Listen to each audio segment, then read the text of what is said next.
Hey, it's Dan. Welcome back. You're watching iAllegedly.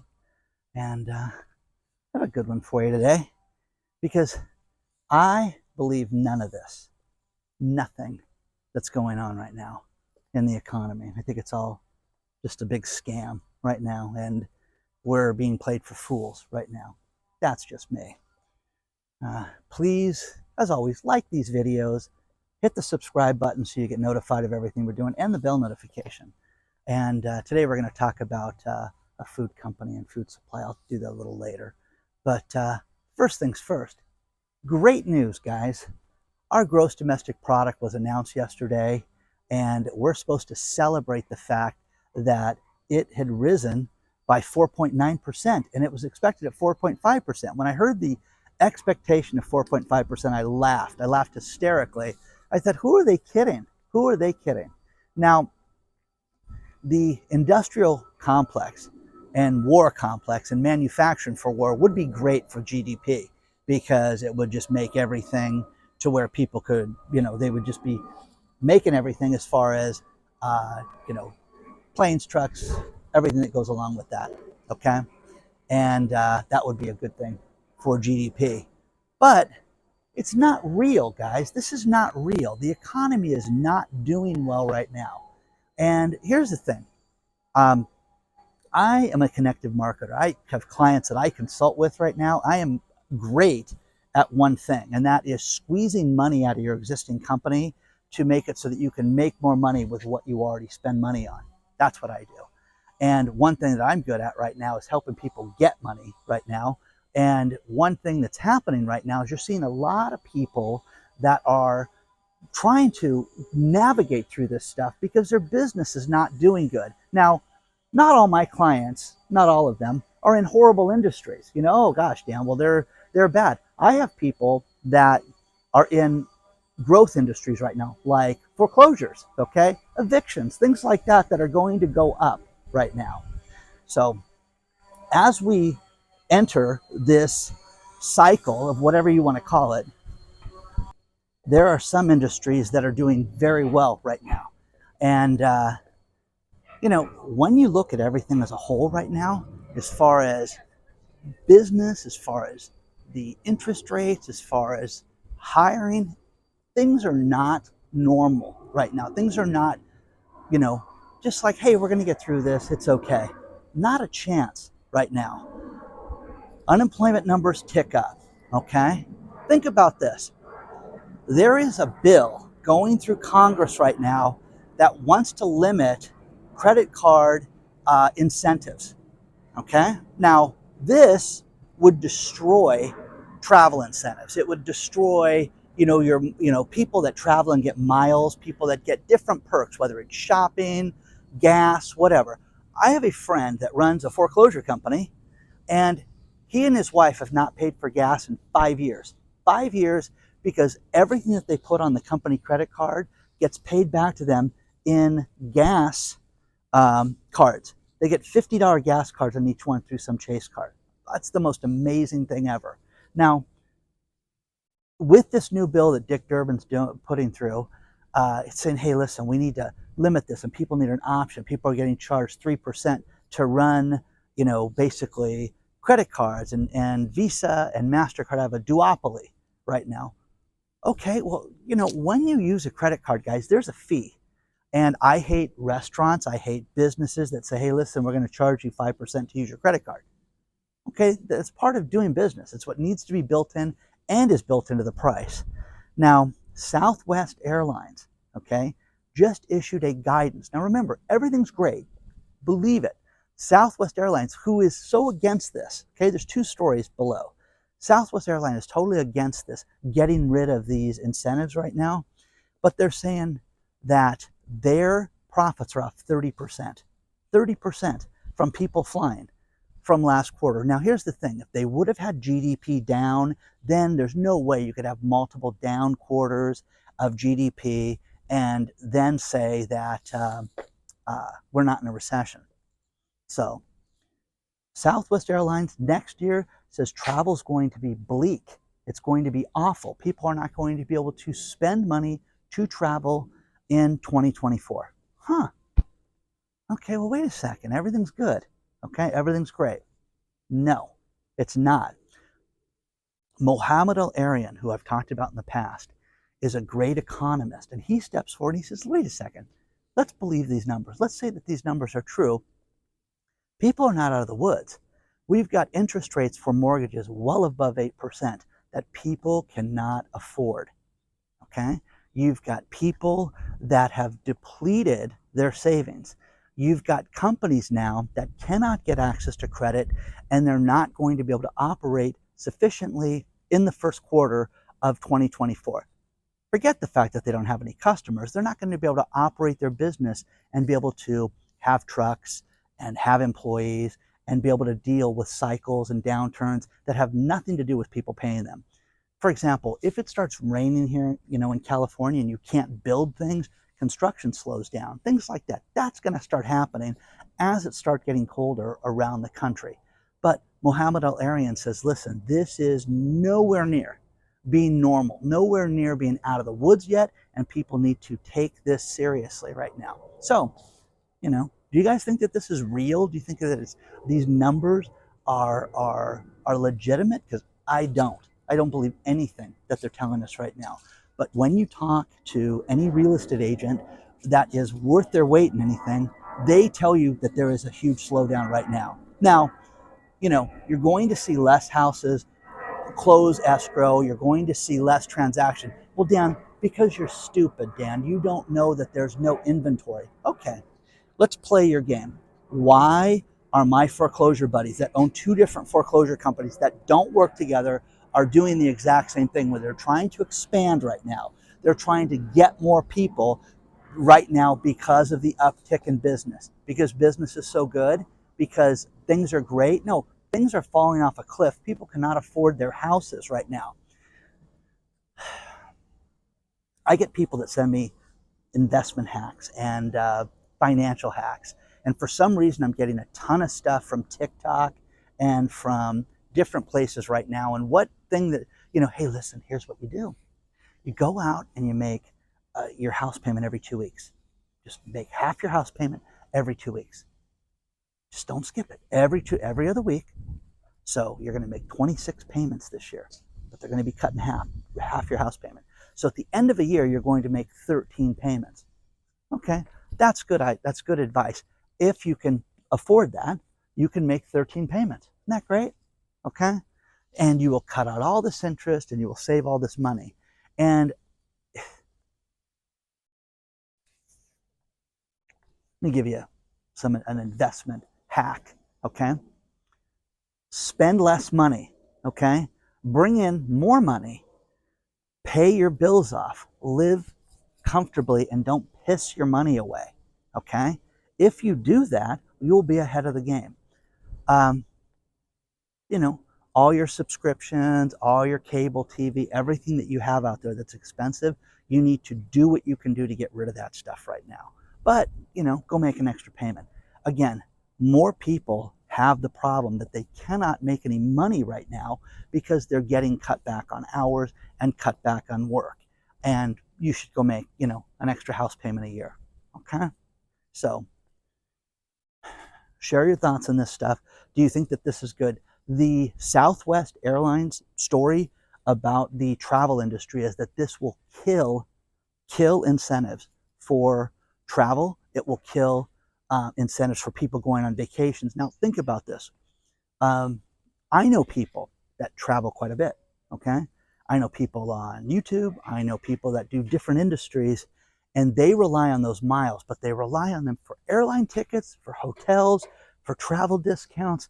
They have restaurants that are part of, an incentive club that, hey, listen, come here and we will give you, discounted room rates. We'll give you free food, things like that you get. And this is getting destroyed right now with this. So share your thoughts on this stuff, guys. Let me know what you think about this. Let's talk about My Patriot Supply, guys. The unthinkable has happened.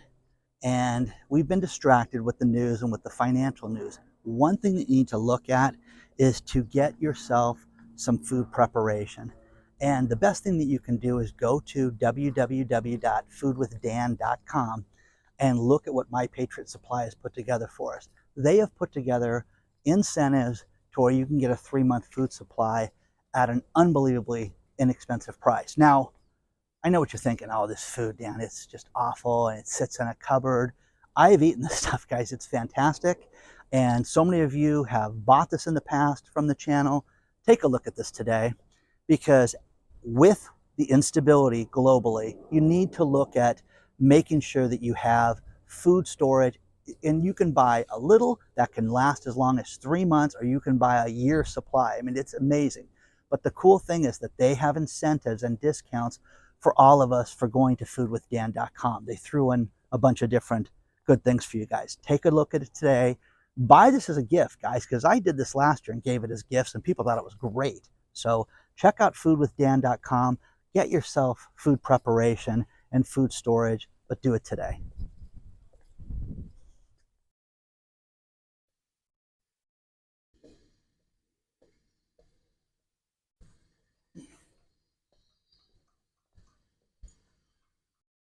Now, you can look at any part of this that you want, but the most important component when it comes to the economy is the consumer. You and I spending money. You and I going out to dinner. You and I buying things. You and I going on vacation, buying an airline ticket, buying cars. That's the most important thing. Think about this. Chris Watling from Longview Advisors steps forward and he says, listen, the average consumer is walking towards a cliff. The average consumer cannot afford the lifestyle that they have. You're going to see major problems between now and the end of the year right now, where interest rates are killing the average consumer. Inflation is killing the average consumer. Now, Mohammed Al-Arian says, hey, let's try to get inflation down to 4%. That would be fantasy land, guys, if inflation was at 4%, because everything is through the roof right now, and everybody knows it's through the roof right now. So how about this? The average credit card went up 6% this year. Why?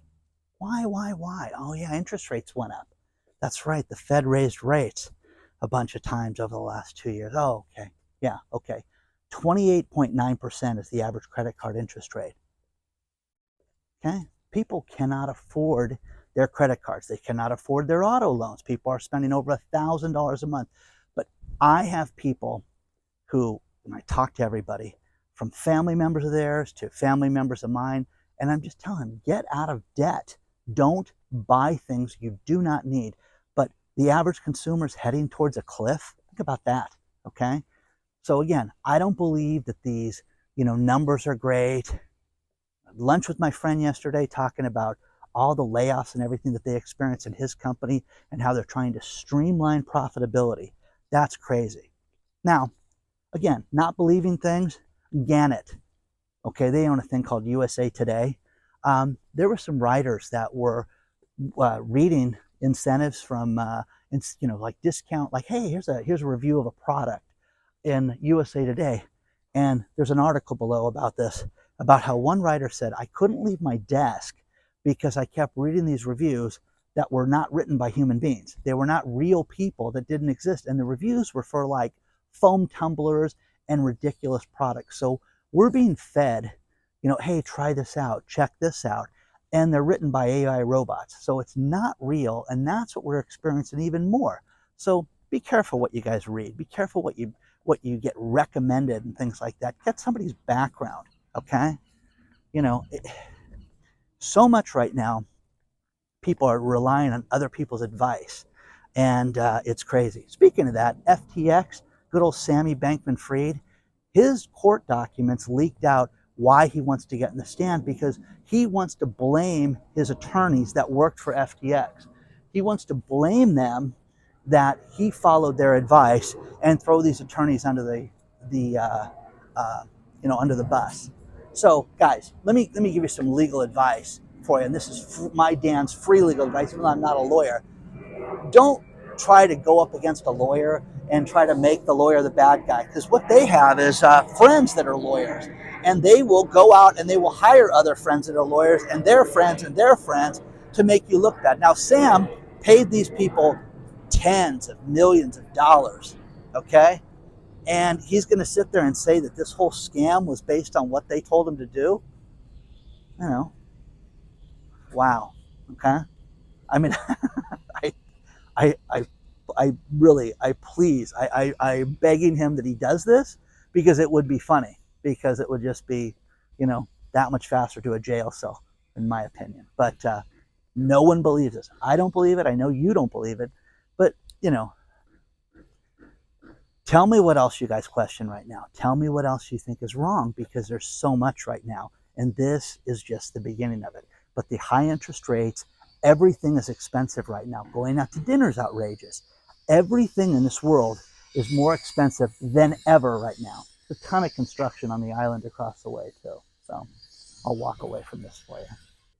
Now remember, guys, all is well. Everything's great in the economy. There's nothing to be concerned about. Don Peebles owns the Peebles Corporation, and he's in commercial real estate.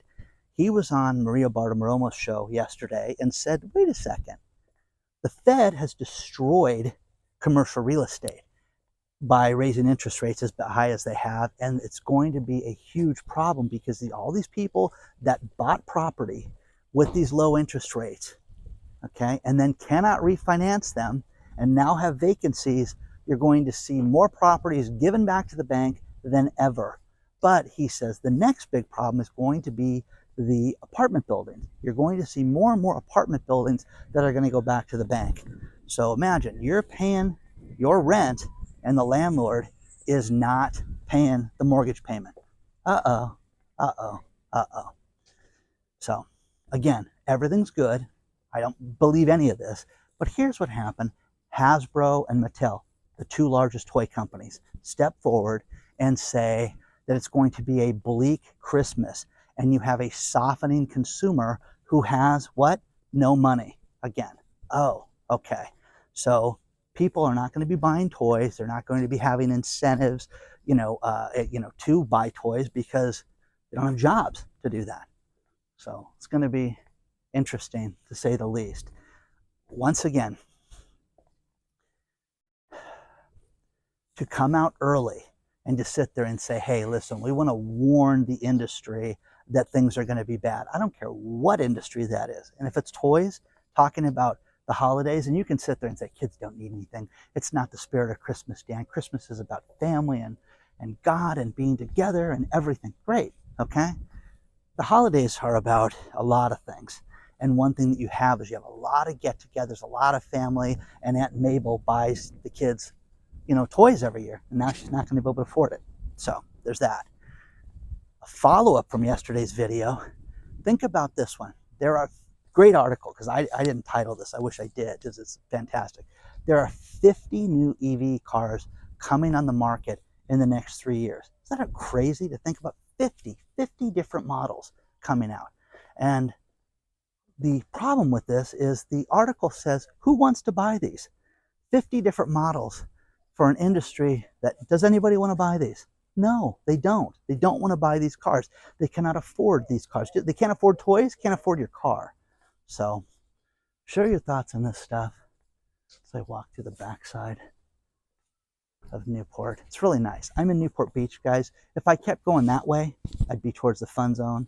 If I went that way, I'd go to the water. So let me know what you think so far. But again, 50 new EV cars. Good luck, guys. Good luck.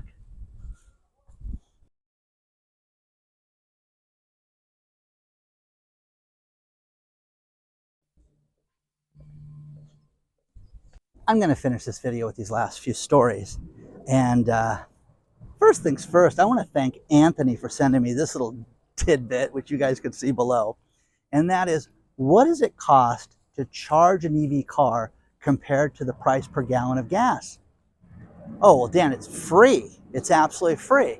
And you're an idiot. It's the stupidest thing ever. When you have an EV car and you have solar on the roof of your house, it's absolutely just free.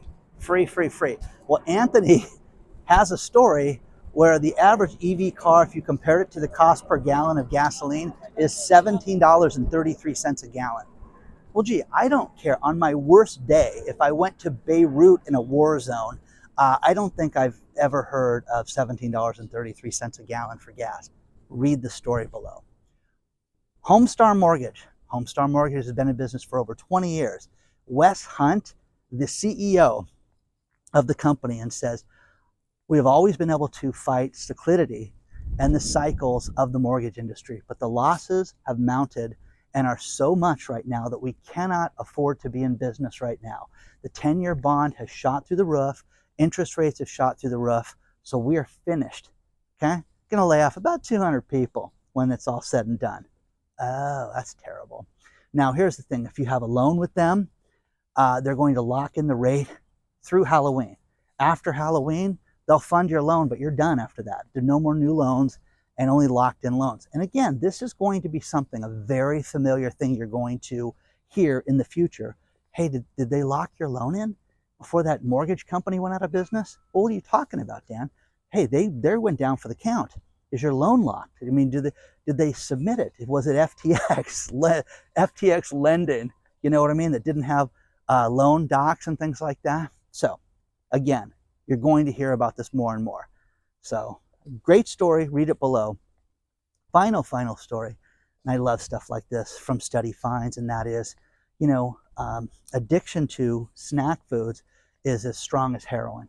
So remember that. It's just one of the most, it's just a terrible addiction. So Johnny goes to the doctor and he's on smack and potato chips. Remember that. I like barbecue. Bring me Funyuns, man. I can't live without it. It's insane. Okay, chubby? Quit eating. Okay? Run. Go for a walk. Okay? Do 25,000 steps a day. Snack hound. Okay? Anyways, please don't forget to hit the like button. Please don't forget to subscribe to the channel. Again, I don't believe any of this. Okay? People that are addicted to heroin, people that have snack food addictions, okay? The fat muffin man is the same guy, okay? Onward and upward, guys. Like, subscribe. You want to email me something like Anthony did that's solid gold, send it to hello@iallegedly.com. I'll see you guys real soon.